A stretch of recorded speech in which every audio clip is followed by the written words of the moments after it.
During our family trip, my daughter-in-law yelled at the hotel receptionist, "Don't talk to the old woman, she's just the help." My son laughed. Little did she know I owned the place. What I did next left her trembling. "I'm glad you're here. Stick with me until the end of my story, and let me know what city you're watching from so I can see how far it reaches." I had been looking forward to this trip for months. At 72 years old, opportunities to spend quality time with my son, Jay, and his family didn't come around often. When he suggested a week in Miami, my heart swelled with hope. Maybe I could finally get close to Valentina, my daughter-in-law, who had kept her distance during the 5 years they'd been married. The 4-hour drive to the Coastal Paradise Resort was filled with Jay and Valentina talking about spa treatments, tea times, and expensive dinners as if I weren't even there. Every time I tried to join in, asking about the kids or suggesting something we could all do together, Valentina would give me a short answer, and Jay would ignore me completely. I should have seen the red flags, but I wanted so badly to mend our family bond that I didn't care. The Coastal Paradise Resort was one of my greatest achievements, though my family had no idea. After my husband passed away when Jay was just 12, I built my hotel business from the ground up. I started with one small bed and breakfast, working 18-hour days, scrubbing floors, and managing reservations. Little by little, I grew it into 17 properties across 3 states. I always kept my business separate from my family, wanting Jay to love me for who I was, not for my money. Arriving at the grand entrance, a familiar pride swelled in my chest as I saw the perfect gardens and the uniformed valets rushing to greet guests. It had taken me 3 years to buy Coastal Paradise and another 2 to renovate it to perfection. Every detail, from the polished marble floors to the crystal chandeliers, was my personal choice. Jay handed the valet the keys as Valentina adjusted her designer sunglasses, her blonde hair perfectly styled. She was undeniably beautiful, the kind of beauty that comes from expensive salons and personal trainers. At 35 years old, 20 years younger than Jay, she made sure no one forgot it. "Remember," she told him as we approached the doors, "I want the penthouse suite. I don't care what they say about availability. Just make it happen." Jay nodded without hesitation. It still surprised and pained me how much he deferred to her. The confident boy I had raised was now a man who couldn't act without his wife's approval. We entered the elegant lobby, and I couldn't help but smile at the familiar buzz of activity. Jasmine, the front desk manager, looked up and her eyes widened when she saw me, but I gave a slight shake of my head. I wasn't ready for them to know who I really was.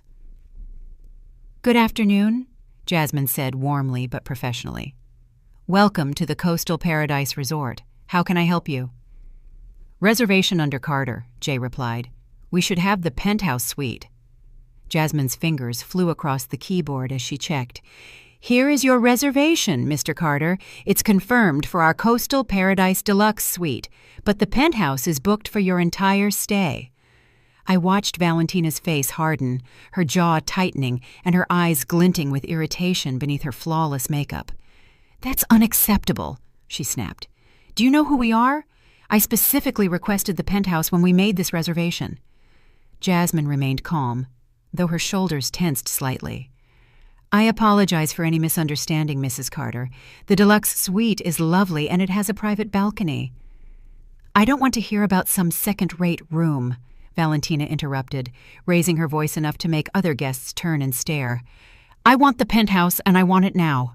I took a step forward, hoping to de-escalate the situation. "Valentina, maybe we could—" But before I could finish, she spun on me, her face contorted with fury. "Don't you dare speak!" she shouted, her voice echoing off the marble floors.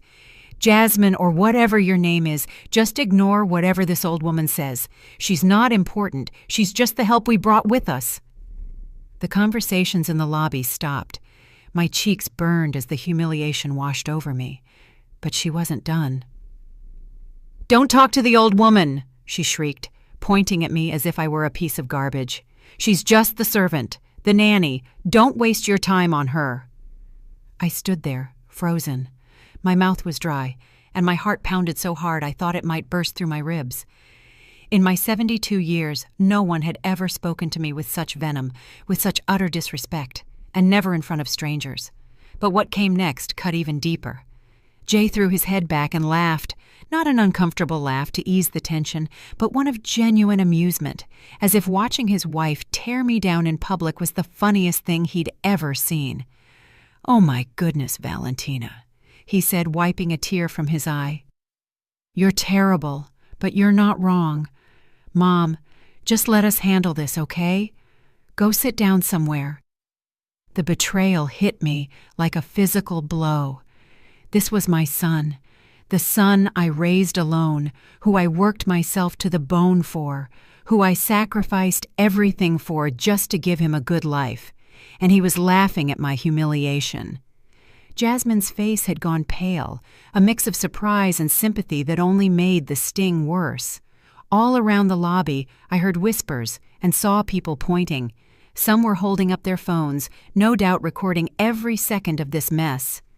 "Ma'am," Jasmine said softly, her voice kind but still professional, "perhaps you'd like to wait in our lounge while we resolve the room situation."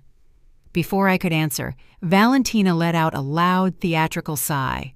"Yes, take the old woman somewhere she won't embarrass us anymore, and make sure someone keeps an eye on her. She tends to get lost." Jay laughed again. Strangers were watching, and I felt my heart splintering into a million pieces. I wanted to disappear, to run from this beautiful lobby, from my cruel daughter-in-law, from my mocking son, and never come back. But something inside me, a last vestige of the strength that had built this empire, held me firm. I met Jasmine's gaze. Her eyes held a silent anguish. She knew exactly who I was. She knew that with a single word from me, she could have Valentina escorted out so fast her designer heels wouldn't even touch the ground. But I stayed quiet. I picked up my small suitcase and walked to the elevator, my back straight despite the crushing weight of the shame behind me. Behind me, Valentina was still yelling at Jasmine about the penthouse, her voice thick with the entitlement of someone who had never worked a day in her life. When the elevator doors closed, I caught Jasmine's eye one last time. She gave me a small nod, a silent message that she understood, she was sorry, and she was waiting for my signal. I had built this empire from nothing, employing over 300 people at my properties. I was respected in business circles, sought out by other hotel owners, known for my fairness and integrity. But in that lobby, I was just a pathetic old woman being yelled at by her son's wife while my son laughed at my pain. As the elevator rose to the 12th floor, each passing number stirred something inside of me. The pain was still sharp and deep, but another feeling began to grow beside it: determination. The next morning, I woke up in what should have been paradise, but felt more like purgatory. My room overlooked the ocean, with waves gently lapping against the pristine beach. The sunrise painted the sky in shades of pink and gold, colors that would normally take my breath away.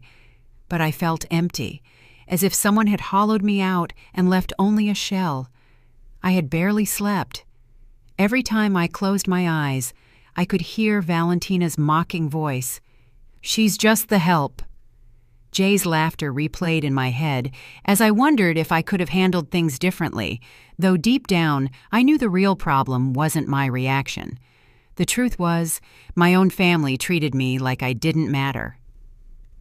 A soft knock on the door broke through my thoughts. When I opened it, Jay was in the hallway. He looked uncomfortable, but showed no hint of remorse. "Mom, we're going to breakfast. Valentina wants you to watch the kids by the pool afterward, so we can hit the spa." No, good morning. No, how did you sleep? Not even a nod to what had happened in the lobby. Just another order, disguised as a favor. "Jay," I said quietly, "about last night." He waved a hand dismissively. "Mom, don't make a big deal out of it. Valentina was just stressed about the room. You know how she gets when things don't go her way." A big deal. That's what he called his wife, publicly humiliating me. "She called me a servant, Jay. She screamed at me in front of strangers." He shifted, avoiding eye contact. "She didn't mean it. That's just Valentina being dramatic. Can we just not talk about it? We're supposed to be on vacation." I looked at him, searching for the boy I once knew. The little boy who would climb into my bed during thunderstorms, who would bring me dandelions and call them sunflowers, who once told me I was the strongest person in the world. That boy was gone. He had been replaced by a 47-year-old man who chose his wife's comfort over his mother's dignity. "Okay," I said, the word tasting like ash in my mouth. "I'll watch the kids." His relief was palpable. "Perfect. We probably won't be back all day. Spa first, then lunch. Maybe some shopping. That's fine, right?" Of course it wasn't fine.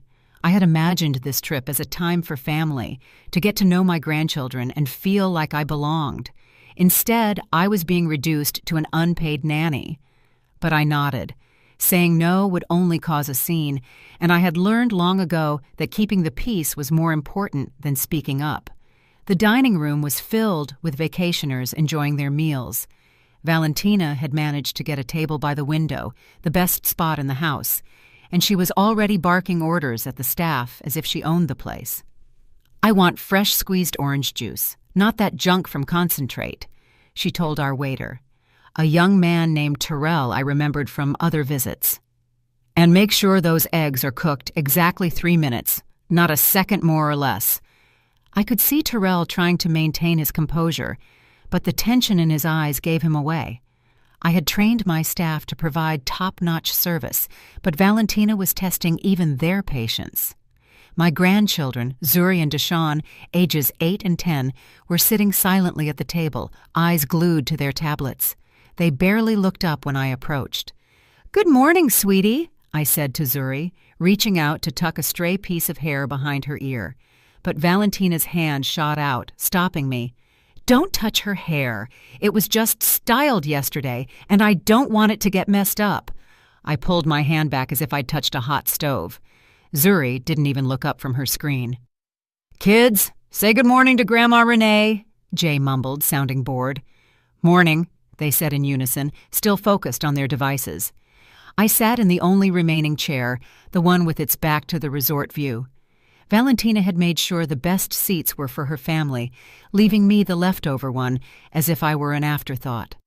"Renee," Valentina said without looking at me, "after breakfast, you'll take the kids to the pool.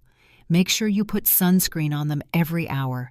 Zuri burns easily, and if she gets even a little bit pink, I'm holding you responsible." I nodded, swallowing the words I wanted to say. "And keep them away from the deep end. And don't let them eat snacks by the pool. They're full of preservatives. Oh, and if they need anything at all, call me immediately. Don't try to handle it yourself." Each order was like a small cut, another reminder that she didn't trust me to care for my own grandchildren without her looking over my shoulder. "How long will you be at the spa?" I asked. Valentina finally looked at me, her gaze cold. "As long as we want. This is our vacation, not yours. You're here to help." Jay remained silent, staring at his phone, completely checked out. I wondered when he had become the kind of man who would let his wife treat his mother like hired help. After breakfast, I ended up at the pool with Zuri and Deshawn, trying to start a conversation as they remained lost in their screens. Around us, other families laughed, played, and truly enjoyed each other's company. We looked like strangers who just happened to share a table. "Grandma," Zuri said suddenly, and my heart fluttered, hoping she wanted to talk.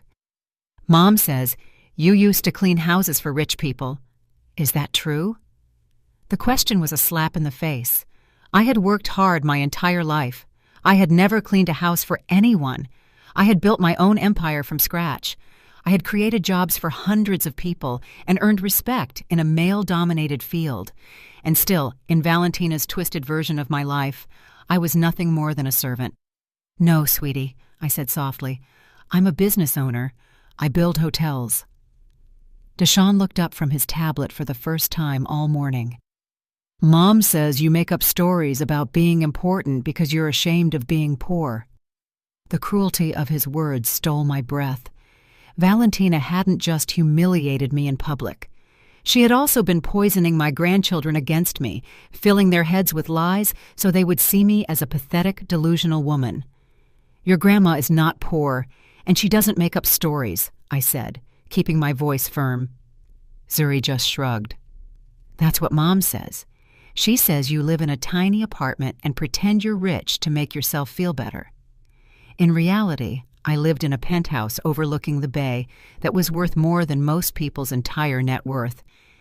But my grandchildren thought I was a pathetic old woman living in squalor and lying about my life. For the next 6 hours, I sat by that pool, watching children who barely looked at me while their parents enjoyed themselves at my expense. Other guests would chat with me now and then, and I would respond with short, polite answers, all while feeling more and more empty with each passing minute. When Jay and Valentina finally returned, they were radiant after spa treatments and an expensive lunch. Valentina's nails were freshly done, her hair perfect. She looked like someone who had spent the day being pampered, and she had, at a spa I owned with services I was ultimately paying for. "How were the kids?" Jay asked without looking up from his phone. "They were fine," I replied, because what else could I say? That they thought I was a liar and a servant? That their mother had deliberately destroyed any chance of a real connection between us? "Good," Valentina said dismissively. "You can watch them again tomorrow. We have golf in the morning and lunch with some friends we met at the spa." I watched my son nod along to her plans without asking if I cared, without thinking that maybe I wanted to spend my vacation doing something other than free childcare. That night, sitting alone in my room, overlooking the ocean I had worked so hard to make my own, I finally saw the truth. This wasn't a family vacation. It was a business trip where I had been cast in the role of the help. Except instead of being paid, I was footing the bill for the privilege of being treated like trash.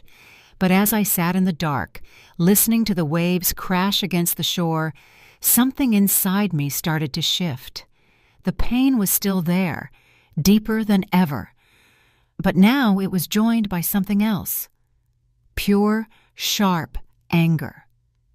Anger at being taken for granted, at the lies, at being treated like I was nothing when I had built everything.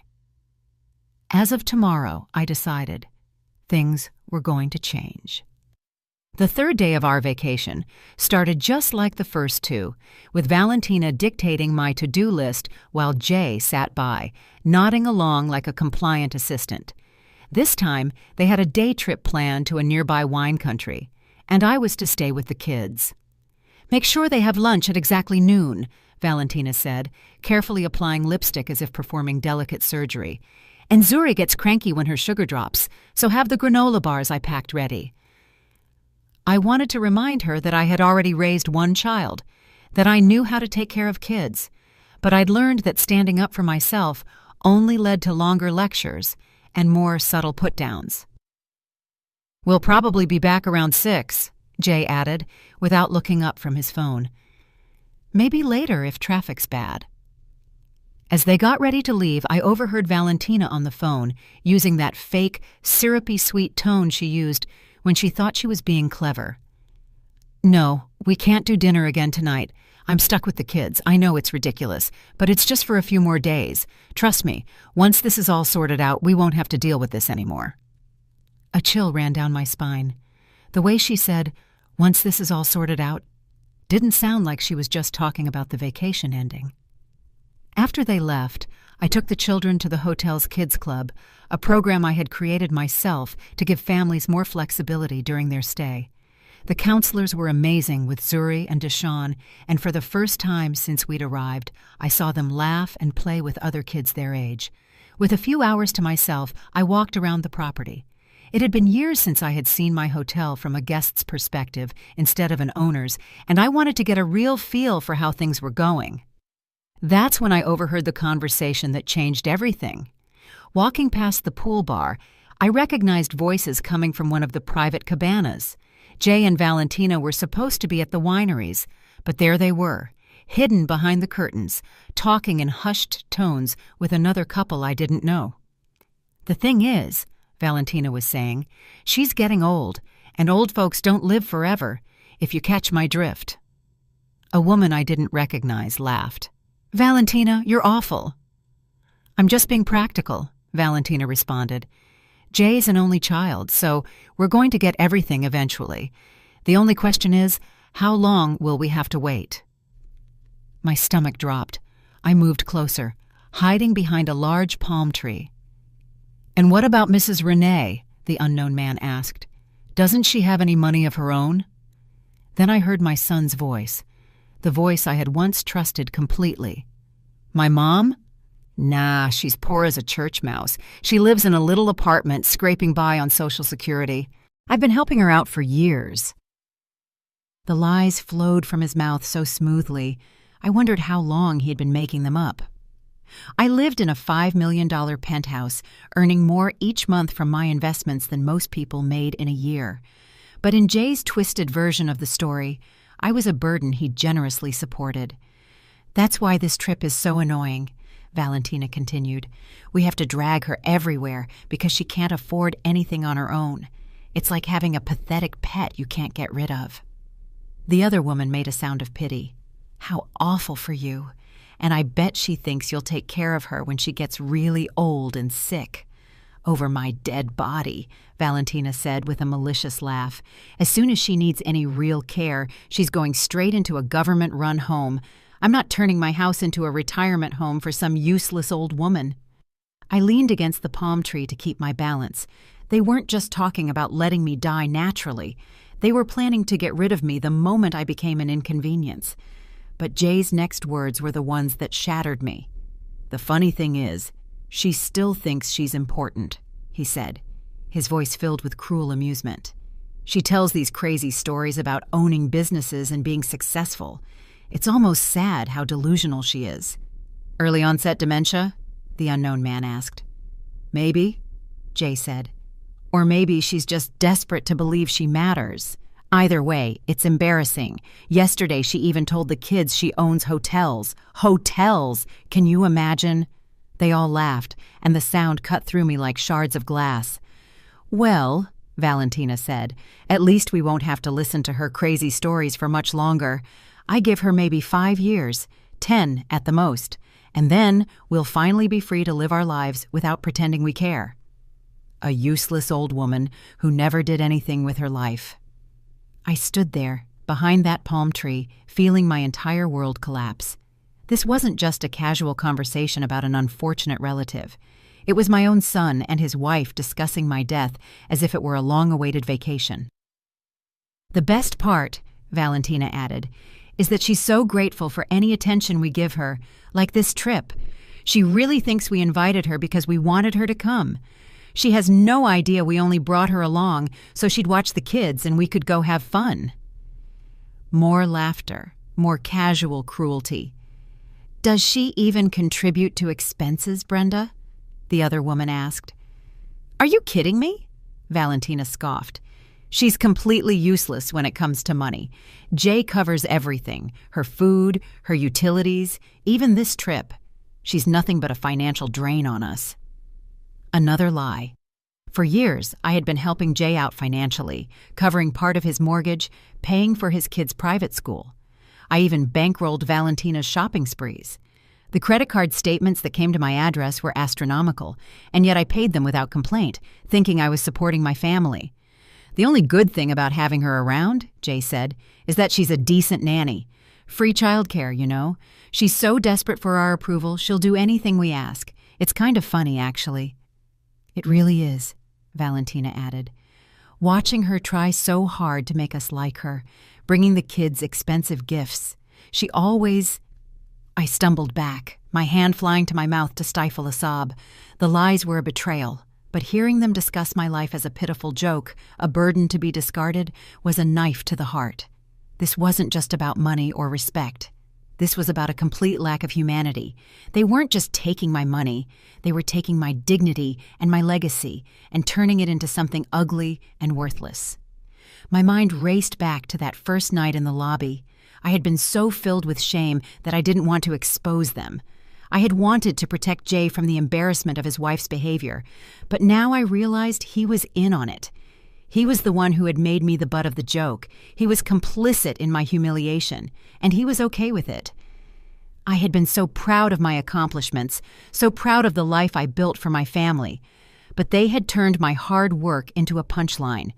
I was nothing more than an ATM, a free babysitter, a pathetic old woman they couldn't wait to get rid of. I felt a new kind of anger building inside me. It wasn't the fleeting rage of the night before. It was a cold, hard, unwavering resolve. They thought I was useless? They thought I was a joke? I would show them what this useless old woman could do. I would show them what it meant to disrespect me. I pulled out my phone and dialed Jasmine's number. She answered on the first ring. "Ma'am, I'm so glad you called," she said, her voice a mix of relief and concern. "Is everything all right? Did you see?" "It's fine, Jasmine," I said, my voice steady. "I need you to do something for me." I walked back to the kids' club and collected Zuri and Deshawn. They barely looked up from their screens as I took their hands. "Let's go, kids," I said. "We're going on an adventure." They looked up at me with tired eyes. "Mom said we had to stay here," Deshawn said. "Your mom is wrong," I said. "Let's go." I took them to the beach, and for the first time, I put my phone and wallet down. We built sandcastles, we ran along the water's edge, and I taught them how to find seashells. We laughed, and I told them stories about when their daddy was a little boy. For a moment, it felt like a real family vacation, but the knowledge of what was to come was a weight in my stomach. That evening, Jay and Valentina returned, flushed with sun and alcohol. They walked into my room, ready to hand off the kids and go to dinner, but I was standing there blocking the door. "We're ready to go out," Valentina said, not even looking at me, her eyes on the kids. "You can go to bed." "Oh, I won't be going to bed just yet," I said, my voice as calm as a summer night. She finally looked at me, a flicker of irritation in her eyes. "What's that supposed to mean?" "It means," I said, "that you need to call the front desk and book yourself a different room for the night. You'll be checking out in the morning." Jay and Valentina stared at me, their faces a mask of confusion. "What are you talking about, Mom?" Jay asked. "Don't play dumb," I said. "I overheard your little chat at the cabana. I know what you've been saying about me." Valentina's face went from confusion to pure fury. "You were eavesdropping on us?" she hissed. "You have no right." "I own this hotel, Valentina," I said, my voice rising with every word. "I have every right to do what I want, and what I want is for you to leave." I pulled a document from my purse and handed it to Jay. It was a list of all the financial support I had given him over the years. His eyes widened as he looked at the numbers, seeing for the first time the full extent of my generosity. "You've been lying to me?" he asked, his voice shaking as he looked at his wife. "She's the one lying!" Valentina screamed. "She doesn't own this place. She's just a useless old woman who cleans houses for a living." Just then, Jasmine, the front desk manager, came into the room with security. "I was told there was a disturbance," she said, her eyes on me, her voice calm and professional. "Jasmine, tell her!" Valentina shrieked, pointing at me. "Tell her she doesn't own this place!" Jasmine looked at me, and I gave her a small nod. "Mrs. Renee Carter is not only the owner of this hotel," Jasmine said. "She is the sole owner of all 17 of the coastal paradise properties across the United States. She is our founder, our CEO, and the reason we are all standing here today." Valentina's face went white. She looked from Jasmine to me, her eyes darting with panic. Jay just stood there, speechless, the document in his hand a testament to the lies he had told. "What's the meaning of this?" Valentina finally managed to stammer out. "It means," I said, my voice full of power and resolve, "that you will be checking out in the morning, and you will be paying your own way. Every penny you and your husband have spent on this trip, every spa treatment, every meal, every cocktail, it will all be billed to your credit card." "You can't do this!" Valentina yelled. "Oh, but I can," I said, a small smile playing on my lips. "And I will." I turned to Jay. "And as for you, my son," I said, "you will no longer be receiving my financial support. The mortgage payments stop. The school tuition stops. You're on your own." Jay's face fell. "Mom, please. We can talk about this." "There's nothing to talk about, Jay," I said. You made your choice. You chose to laugh at your own mother's humiliation. You chose to lie about me to your children. You made your bed. Now you have to lie in it." He and Valentina looked at each other, their faces filled with a mix of shock and betrayal. They had thought they had me right where they wanted me, but they had underestimated me. They had no idea that the useless old woman they mocked was the one who held all the cards. That night, for the first time in years, I slept soundly. I went to bed knowing I was loved and respected, and every morning I woke up excited for the day ahead. It took me far too long to learn that being alone isn't the same as feeling lonely, and that sometimes the family you choose is stronger than the one you're born into. Jay and Valentina thought they were teaching me a lesson when they shamed me in that hotel lobby. They were right about one thing. I did learn something. That week, I learned that I am worth fighting for, even if I have to be the one to do the fighting. And that changed everything. The story we have told is fictional, but is based on some real events. The names and places have been changed to protect the identity of those involved. We're not sharing this to pass judgment, but in the hope that someone listens and pauses to think, how many mothers are suffering in silence inside their own homes? I'm so curious. If you were in my place, what would you do? Would you choose to stay silent to keep the peace? Or would you dare to face it all to get your voice back? I want to know what you think, because every story is a candle that can light the way for someone else. God always blesses.